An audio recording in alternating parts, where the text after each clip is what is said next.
Hi, everybody. Hi, Misha. Hello. Hi, Hi, Gary. hi.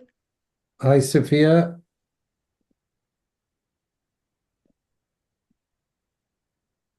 Hello, hello. Welcome, welcome. It's Thursday afternoon. It's one day before Friday. Thanks for that valuable information. Yeah, I always look on the bright side, Gary.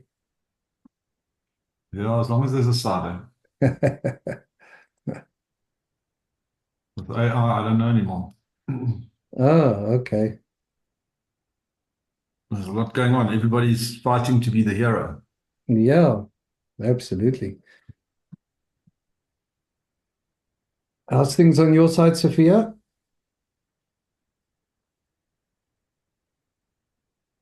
Yeah, all good, thank you.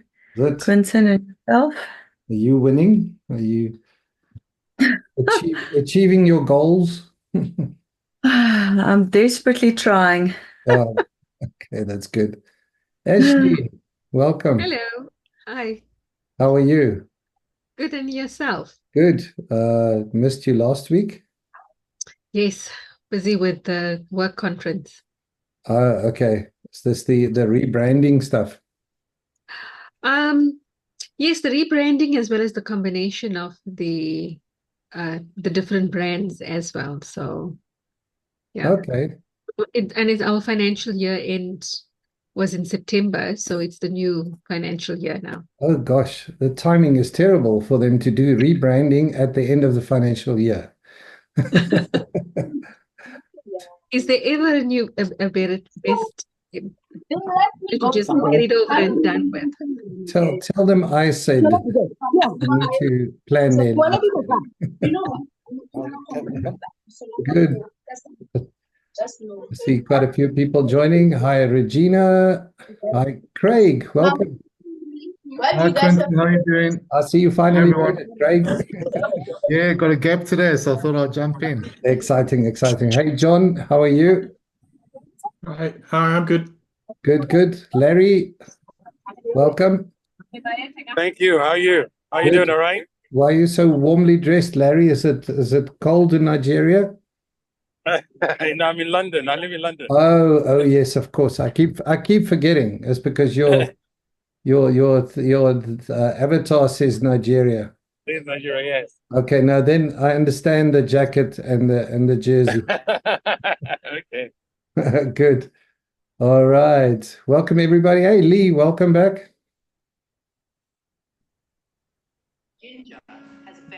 Good. Were you on leave last week, Lee? Is that where you were on holiday again? I was in Italy. Oh, yes. Well, then it must have been a holiday. Oh, Good. Hey, Prince, welcome. Nice to see you here. Thank you. Thank you very much. Thank you very much. Good to see you too. Yeah, twice in one day, eh? Twice in one day. Twice in one day. Good. Hilton, Thank- nice to see you again as well. Welcome to the session, the group. Hi, Quentin. Thanks. Hello, everybody. Yeah, good, good.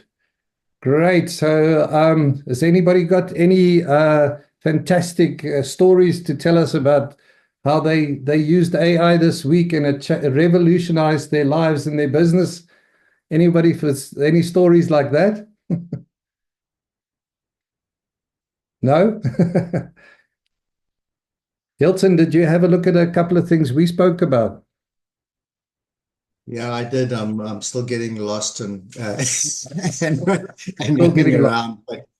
around, yeah, I'm getting closer to looking at some useful things. I'm hoping today will be useful. I did have some fun with Notebook LM, Okay, good. some more, which helped out with some work I'm doing. I had Yeah. millions of different ideas and stuff from different places, and including a whole book. Oh, um, okay. and just put it all together in something that made a bit of sense from which to talk in the Yes, meetings. That was pretty helpful, actually. absolutely. Yeah, no, I love Notebook LM. And it's especially the podcast function. I have quite a bit of Mm. fun with that, and they've upgraded that now, so you can actually give it some guidance. In the beginning, it just did sort of whatever it wanted.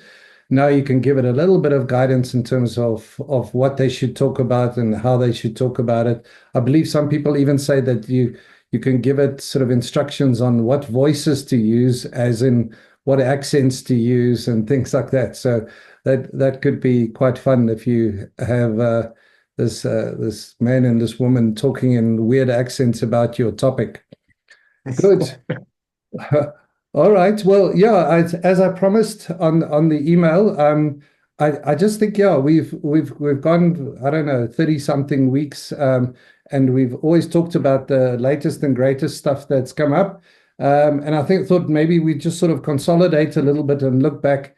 ChatGPT is still the number one AI tool out there, and I actually have seen some people, talk on groups and stuff, and then they say, what's the difference between ChatGPT and AI? Well, where people think ChatGPT is the only AI that's out there.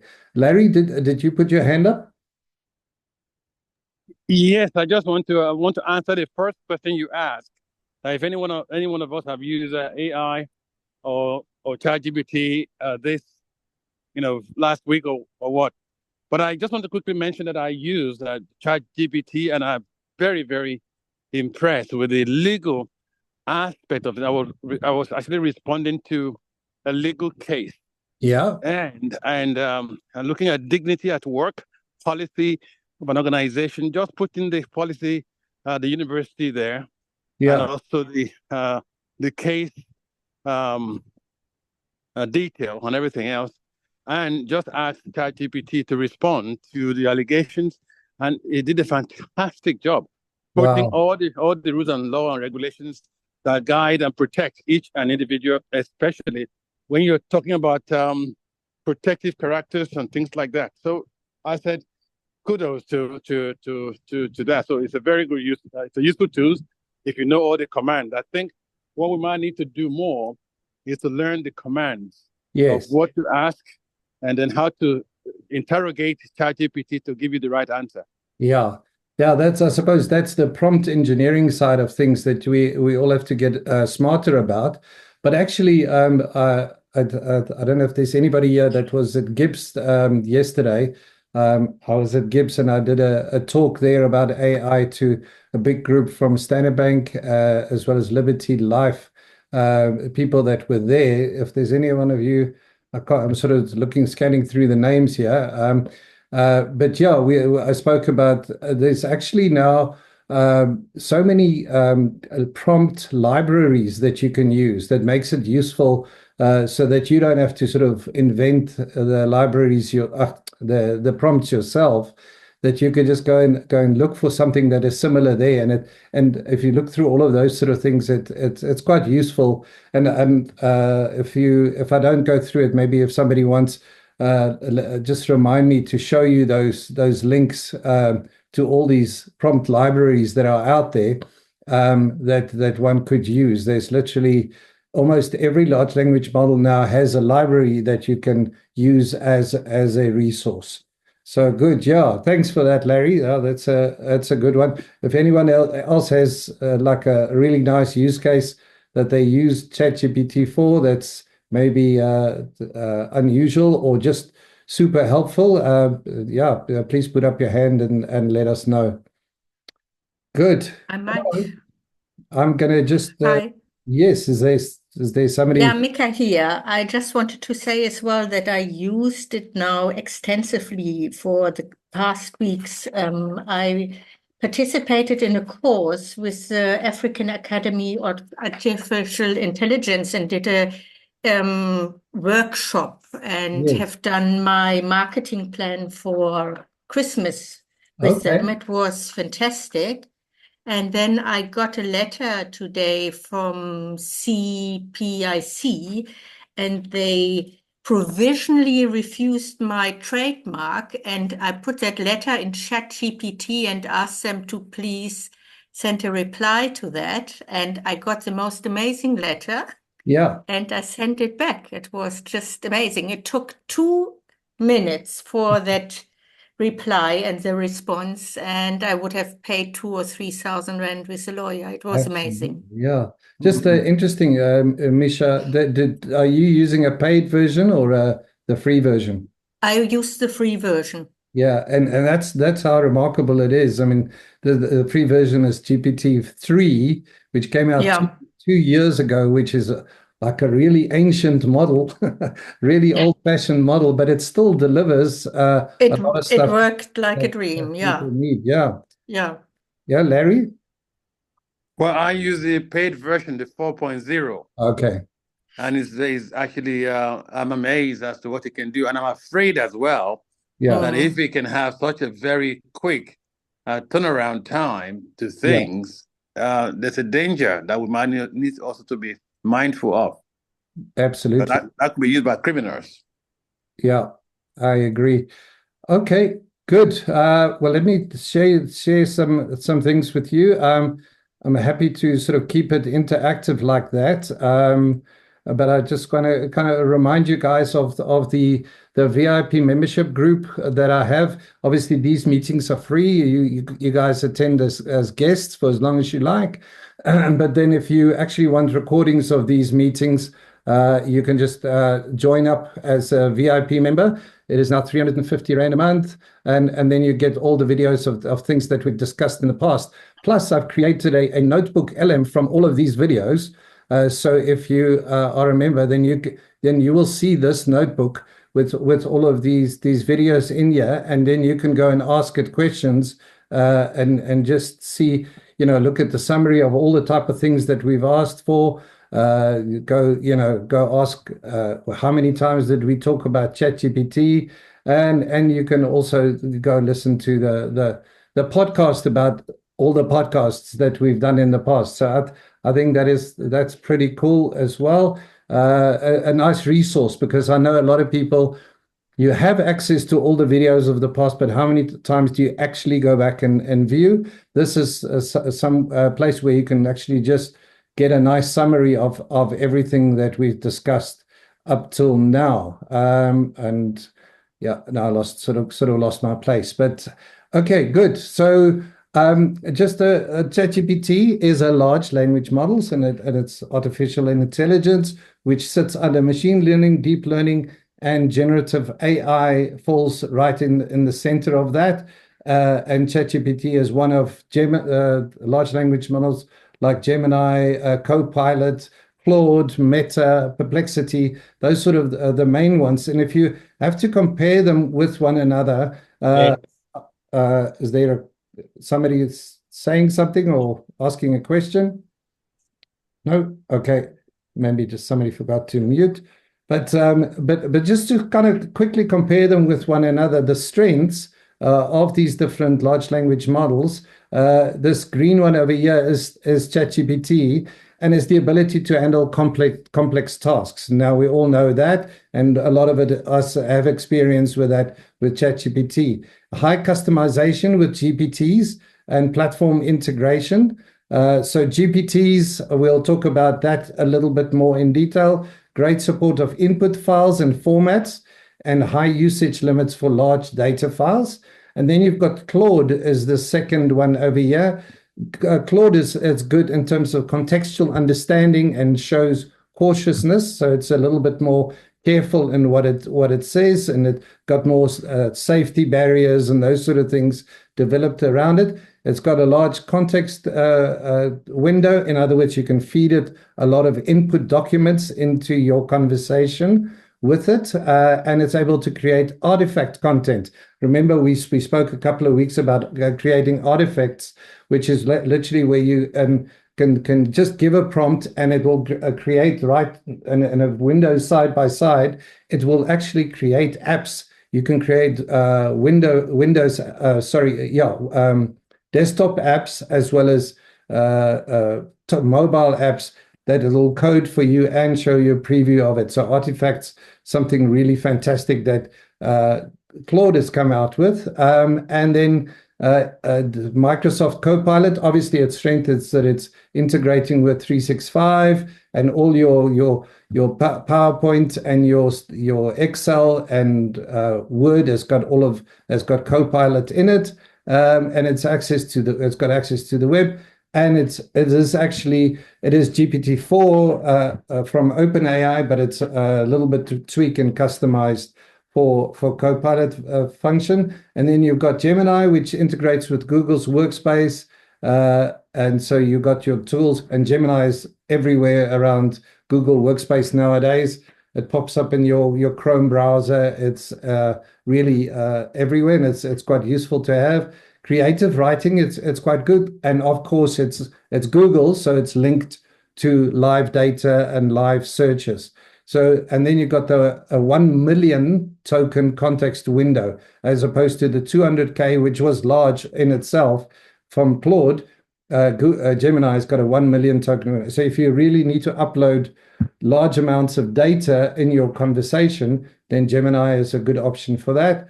And then last one over here is Perplexity. And as you know, that's also a fantastic tool where it's AI and search combined. It gives you good contextual understanding of queries, access to multiple AI models, and citations in the resources. So yeah, so that's all of that sort of stuff. But we want to talk mainly about ChatGPT. So these are sort of the new functions that has come out over the last couple of years. Custom GPTs, which we'll look at now. The user interface has been revamped a couple of times. It doesn't have the sidebar. It's got drop-down menus. You can literally switch between models. There's now Search GPT. You can connect your documents, upload documents. Its writing has gotten much better. It's got the advanced voice mode. It's got internet search now that is improved, and then the data grid for data analysis.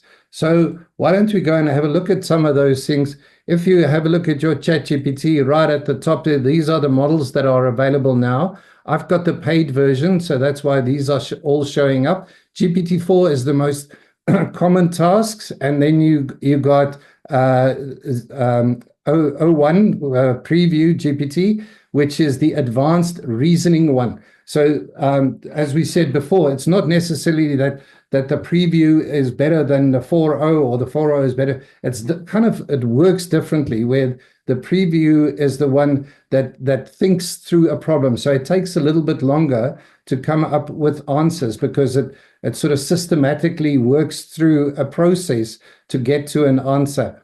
And then we've got GPT-4 Canvas with Canvas, which is now come out. It's still in beta. It's come out a week or so ago. And what that allows you to do is actually collaborate with ChatGPT in what it is almost a word editor or a document editor, where it produces the document for you, and you can go in and change things, and we'll have a look at that. And then you've got O1 Mini, if it's just quick and easy questions that you want to ask. And then, of course, and we'll look at some examples of those. And then you've got Explore GPT. So we've spoken a lot about GPTs and creating your own GPTs and stuff, but I'm hoping you guys have actually sort of thought about it. These are almost thousands of little apps and little tools that is at our disposal, sitting within ChatGPT. And this is, by the way, part of the free version. It used to be part of the paid version, but you can now get GPTs.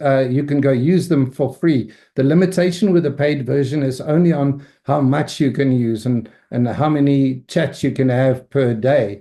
But I mean, there's tons of different things. They in categories like featured. And then you've got trending ones, which is right for me, has been up there for a long time.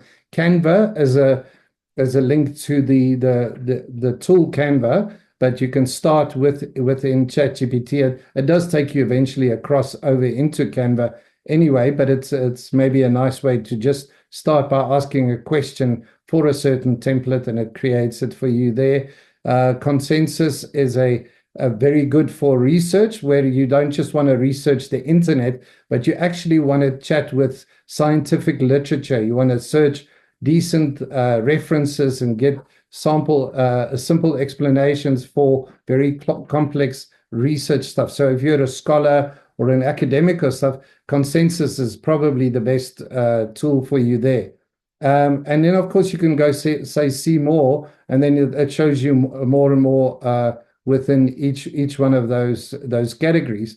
So within writing, which is where a lot of people use ChatGPT for, and a couple of people have mentioned it here, the examples that they use, you can actually go use these GPTs, which are a lot more tailored, specifically for writing in a specific style, or giving you, like, for instance, marketing and branding stuff, a copywriting sort of GPT, that you could just use the tool as is, and or if it's specifically for videos that you want to create, then this is what that tool has done. So just to kind of remind you as well, so somebody had created this GPT. This one says by Lee. So what Lee has done is he's gone, and it's not the Lee on the group, I think it's a different Lee.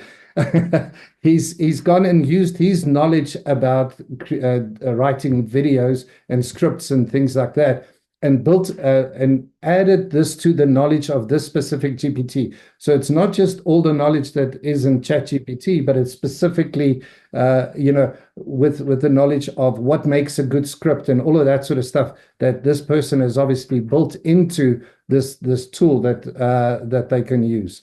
Larry, do you have a question? Just a quick question. It's good that you mentioned just using example of Lee in this case. Yes. There are also different versions of ChatGPT that other people have actually created, which basically is out there, and they're using it to also collect money from people. So the danger here is, which one of them can you really trust? Yeah. Because it's one thing to dub as an app and create one for yourself using probably some of the tools from AI. But then how well do you know are not criminals basically trying to pretend to be provider out there? I agree with you. We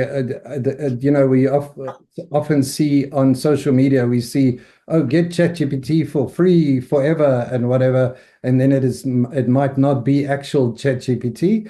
However, if we talk about these GPTs within ChatGPT, they obviously are sitting on top of the real GPT. But yeah, a good point is to be careful of ripoffs of so many brands and other things that are out there.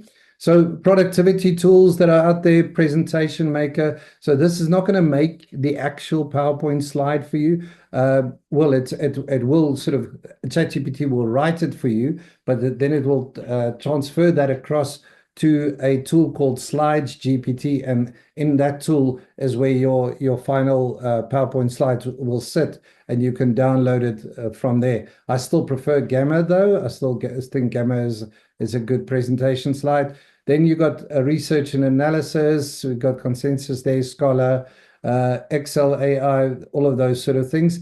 Education, Code Tutor. There's a lot of different tutors and different types of things out there. Lifestyle ones, programming. If you're a coder, then you can go use all of those sort of things. Or if it is just something specific that you are looking for, you can always just go search for, say, a maths tutor or something like that, if that is what you want to learn about.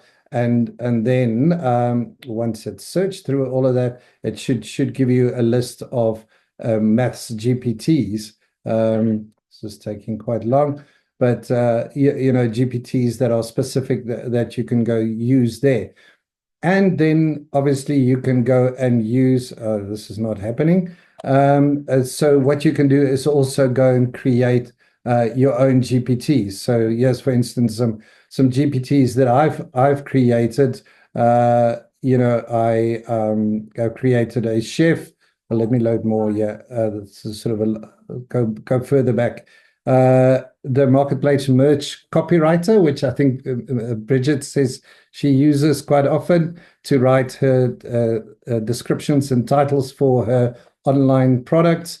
And then also a travel planner, a balance sheet creator. These are all just sort of ones that I've experimented with and did for myself. I did one about myself, so I uploaded my resume and my LinkedIn profile and everything into here, so that when I want to write a quick one-liner or a elevator pitch about myself, I just go in there and I get it to do that for me. So yeah, so you can create your own GPT quite quickly and easily. If you just click the create button over here, you can then go and have a look and how to do that.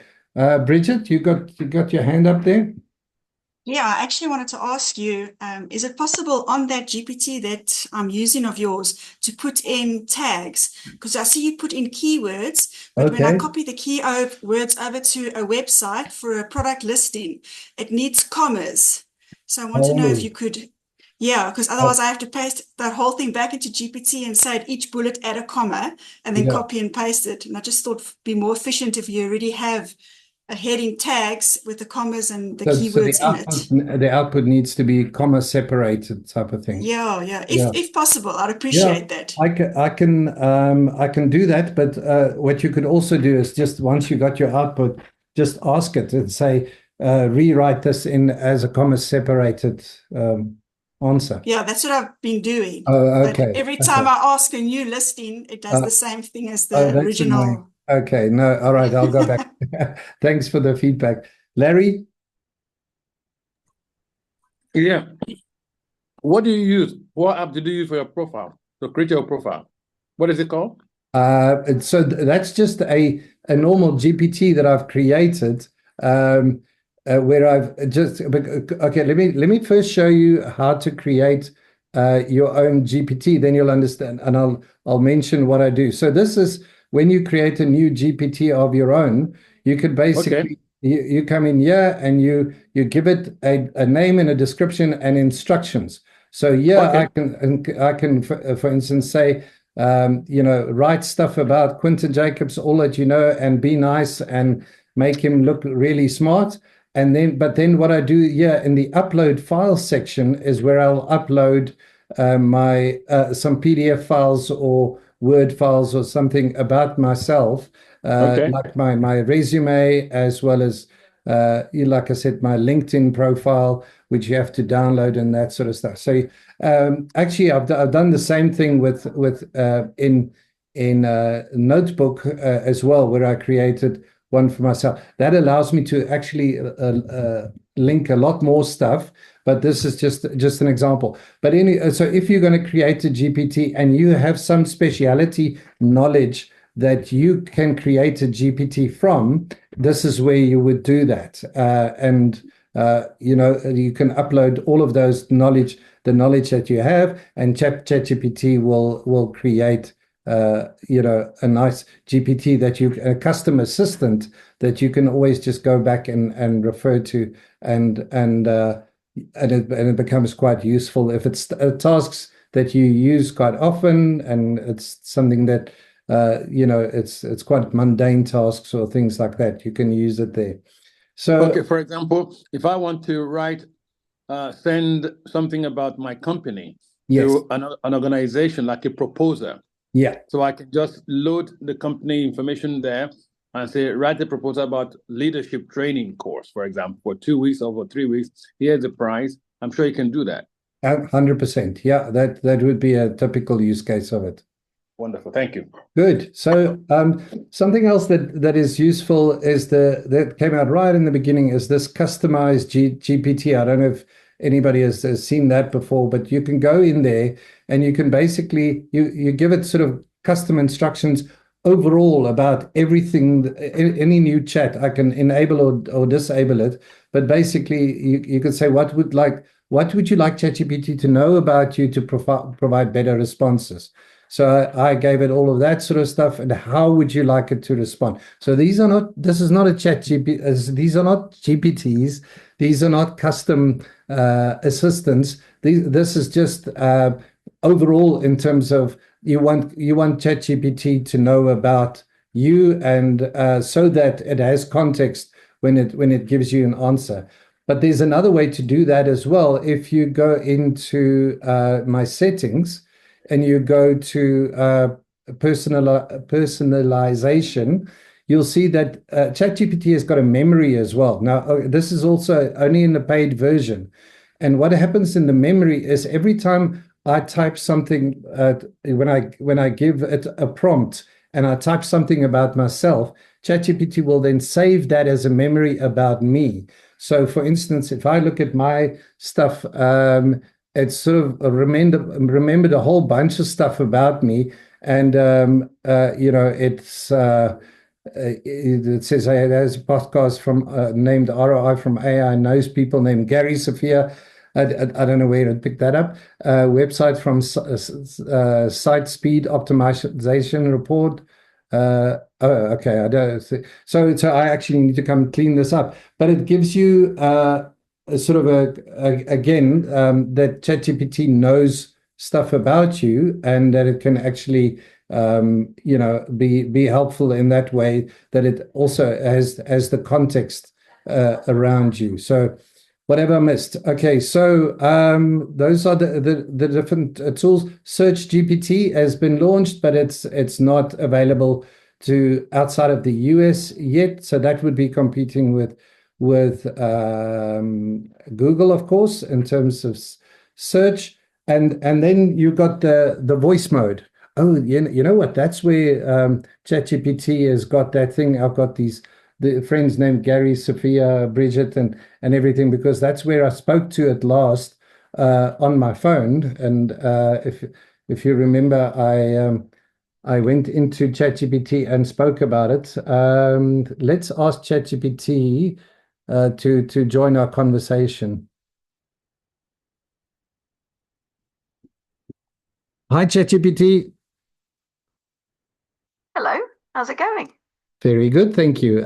We're just in a meeting here talking about all the brand new features of ChatGPT. That's awesome. So we just wanted to know, can you sort of highlight which are the most important new features of ChatGPT that's come out in the last few months?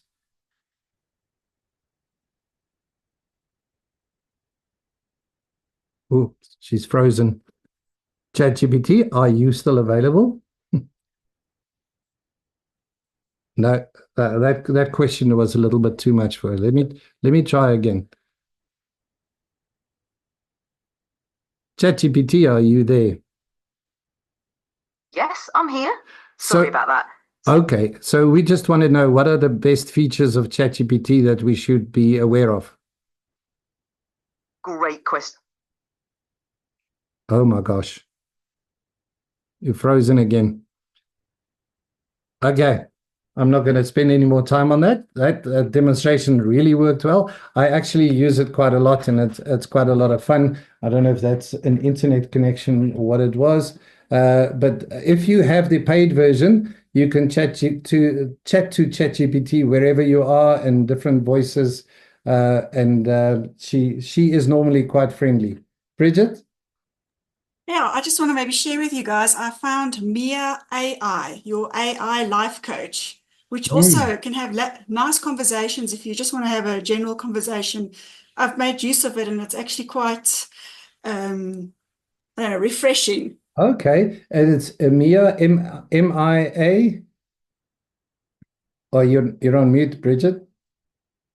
Sorry, it's MIA space AI, and it's on ChatGPT.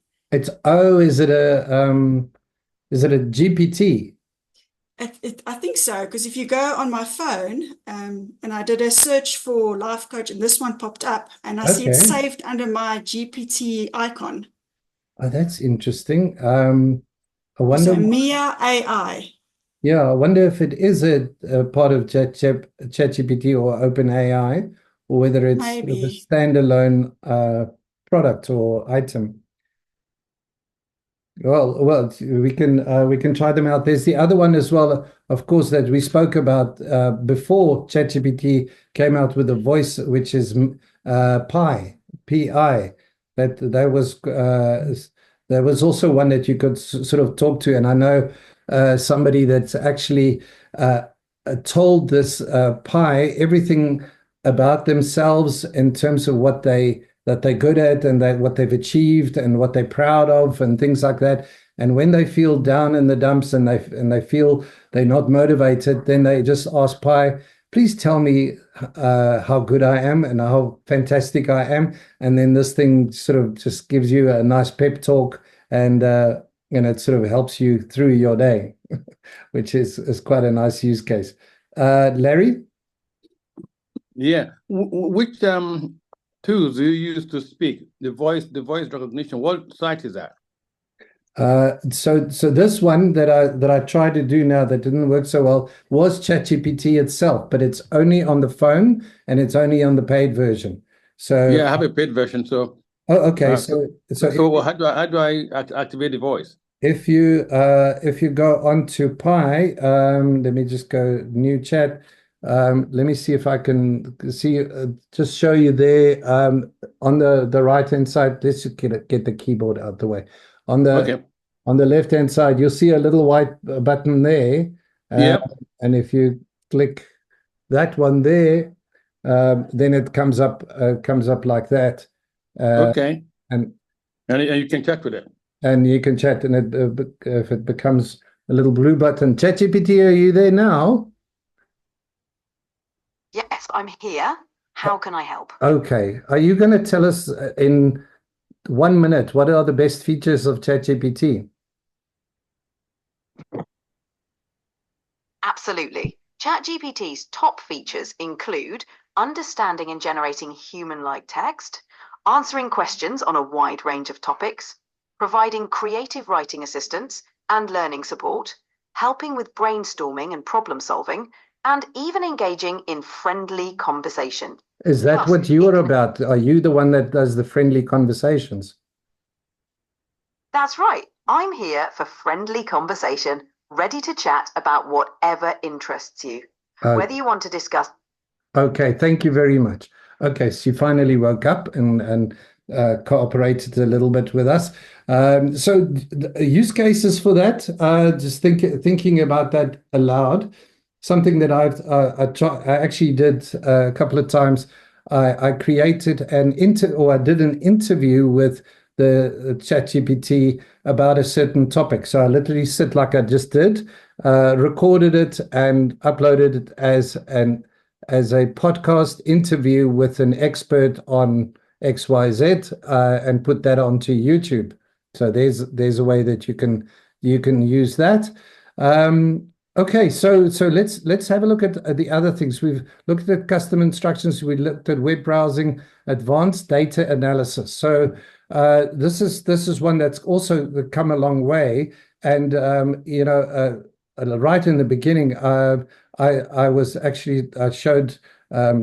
did like an analysis with this tool where I took a big spreadsheet like this with with tons of different data, and then asked ChatGPT to analyze it for me. And I'm just going to skip through this little tutorial. And then I said, what analysis can you do with this data to get a better understanding of what the data contains? Let's start taking a quick look at the first few rows. So this is ChatGPT now looking at this big spreadsheet that I've uploaded and telling me what it sees inside it.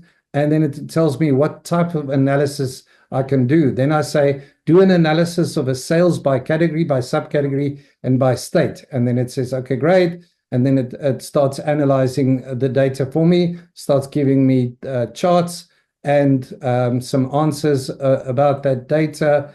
And, and it gives me a summary in the end. And then I can even ask it specific things to focus on and so forth. So I'm just sort of skipping across, and I say calculate the profitability of each category using this formula, and then it actually does that for me.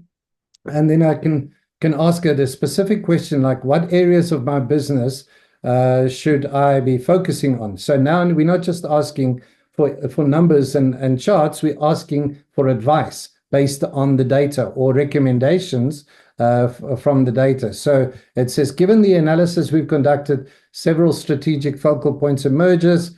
High priority areas is the home category, the Texas market, and the electronics category, and it actually gives me the why, and it gives me the action I should take within those.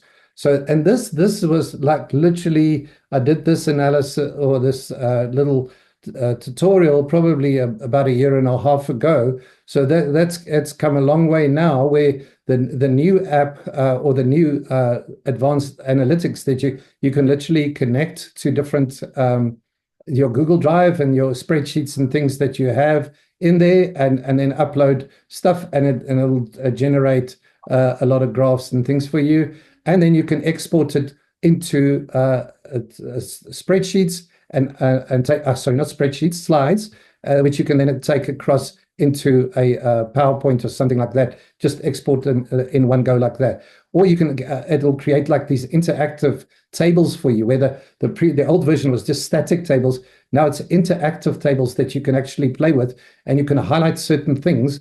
And while we're here, that little asterisk that comes up there is not just in data analysis, but in everything. If you highlight something in your answer, you can actually ask it questions about that specific portion of your analysis. And so yeah, you can upload a massive document like this NVIDIA Corporation annual report, and then you can ask it to go and extract some information. So you get tables like this, and you can ask it questions on the side about that data and generate interactive, again, charts and pie charts and things like that. So super impressive what you can do with just data analysis. So yeah, let me just so these are sort of basic analysis that you can do. So depending on whether you're a real high flyer data analyst, or you just kind of want to do some basic stuff, these are kind of the stuff that is out there that ChatGPT is able to do for us. So that's advanced analysis. And then GPT Vision is obvious, is a tool. It's a capability that ChatGPT has to actually look at anything that you upload, like an image, for instance. So let's go look over here. If I upload an image, let's just take an image, upload from the computer.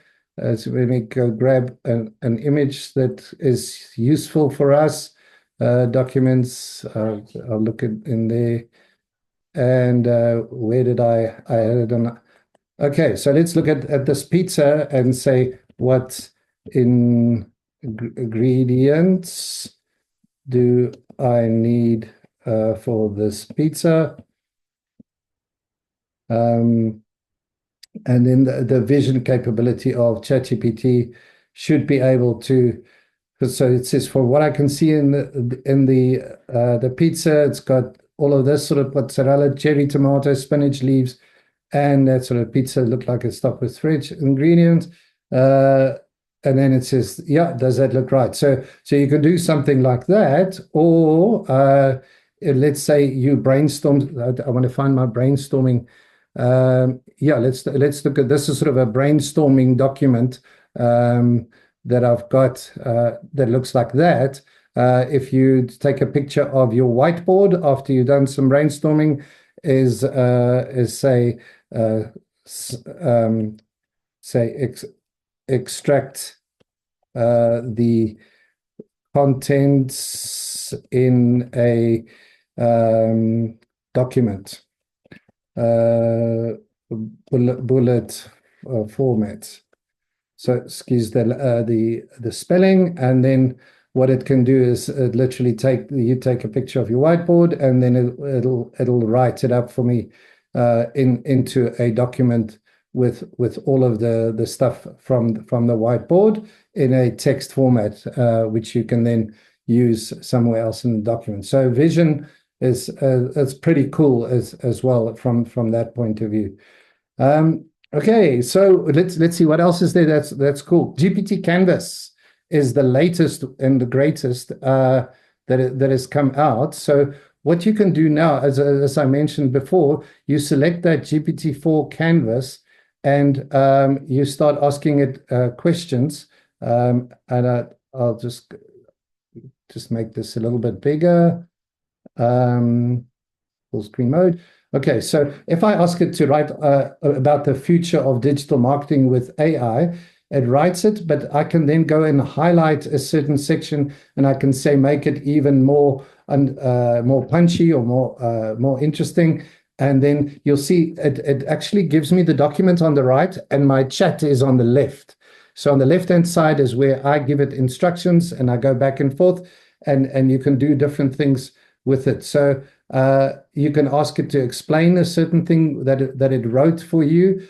You can ask it to simplify a paragraph, or you can just highlight a certain section and keep working on a document on certain paragraphs as you go. And then on the right-hand side, it's got this menu function here where you can literally go and adjust. Sorry, I think the one that it was clicked on is saying find some places where you can still improve. So it literally checks its own work and then sort of improves on some of those paragraphs over there.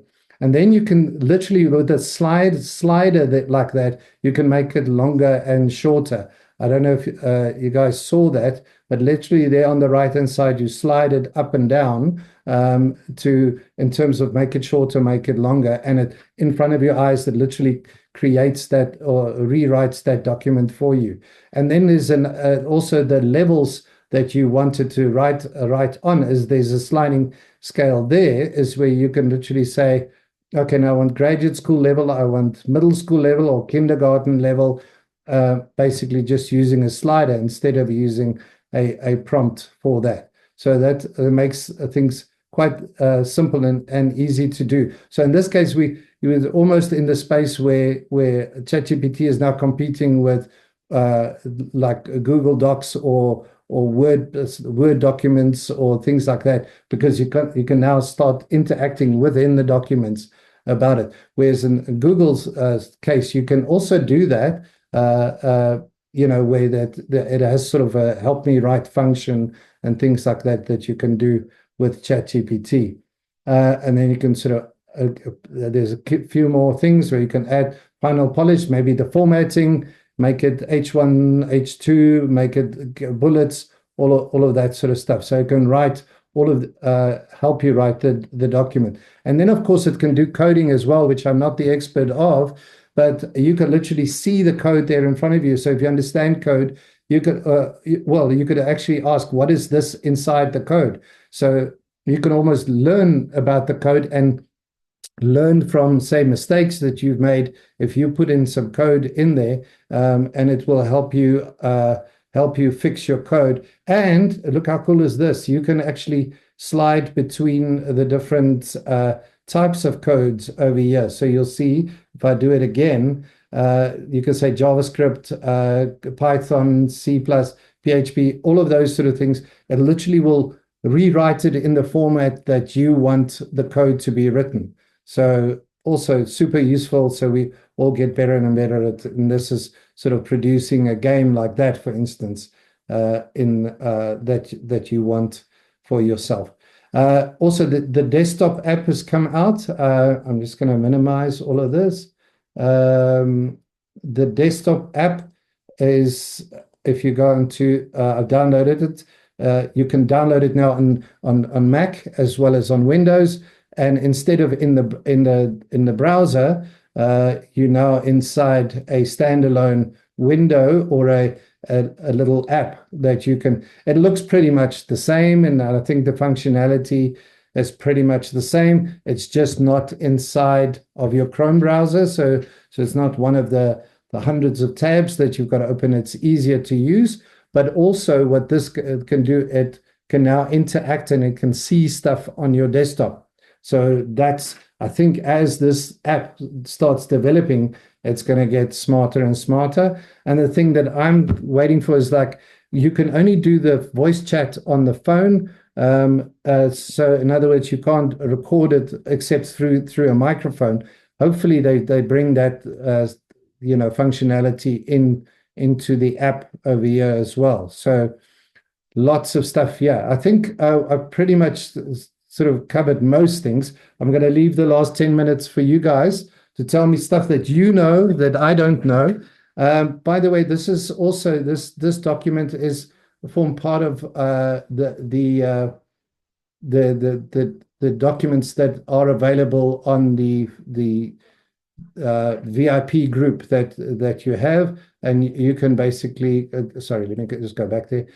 You can go look at Gemini, you can go look at Perplexity, Claude, all of those sort of other large language models, and go learn more about them as well. It all sits within your resources tab on the website. Good. Any other comments or questions? Anybody?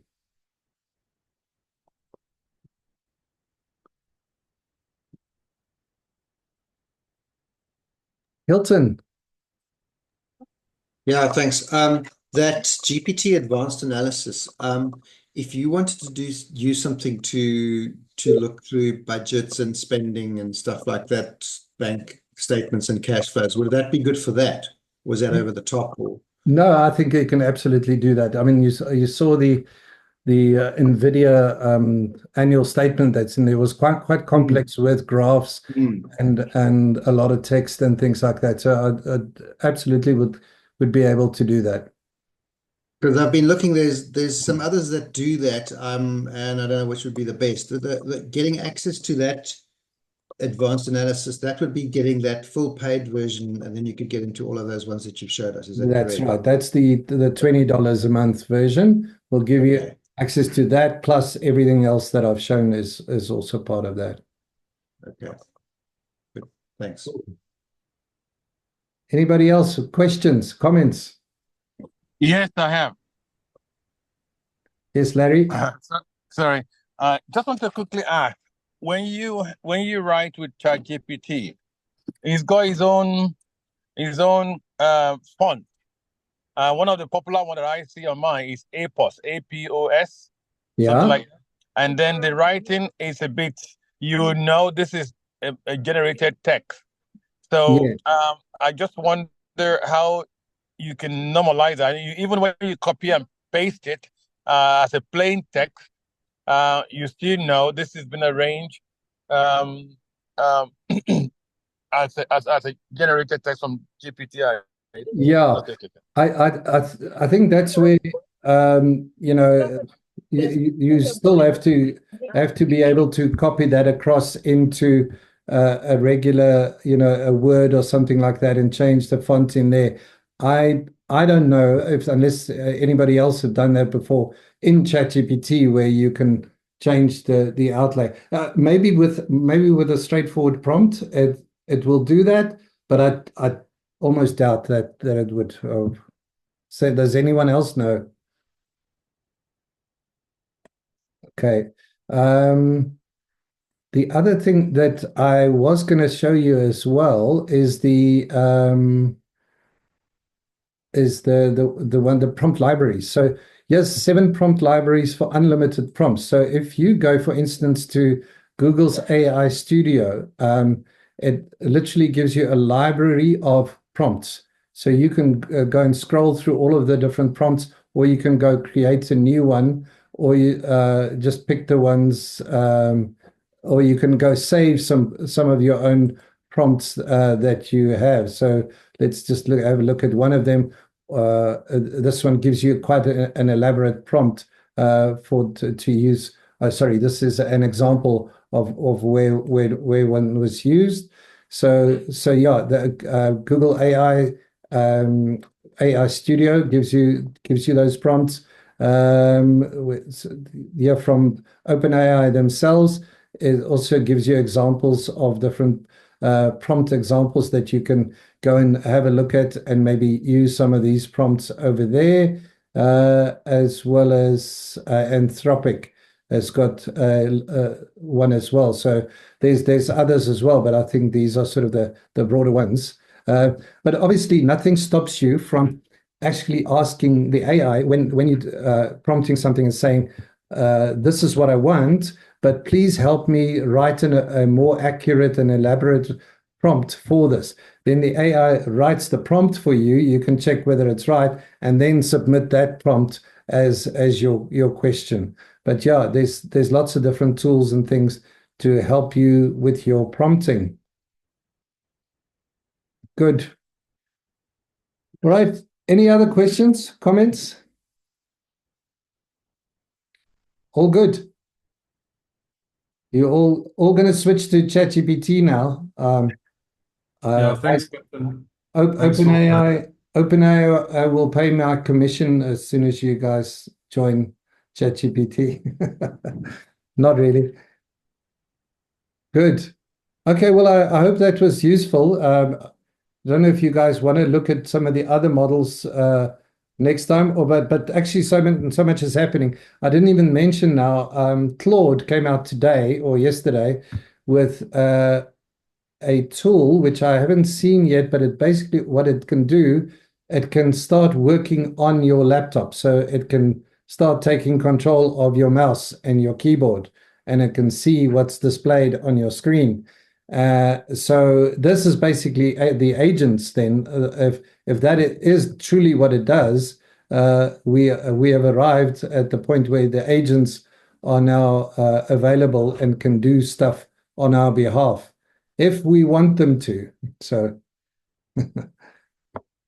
good. Regina, you're saying you're looking at that from Claude.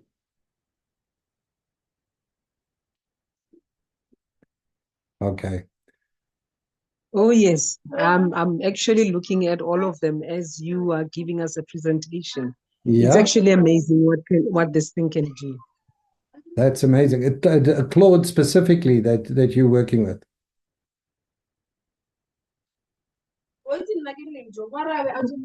Regina, was it Claude that you're working with or ChatGPT?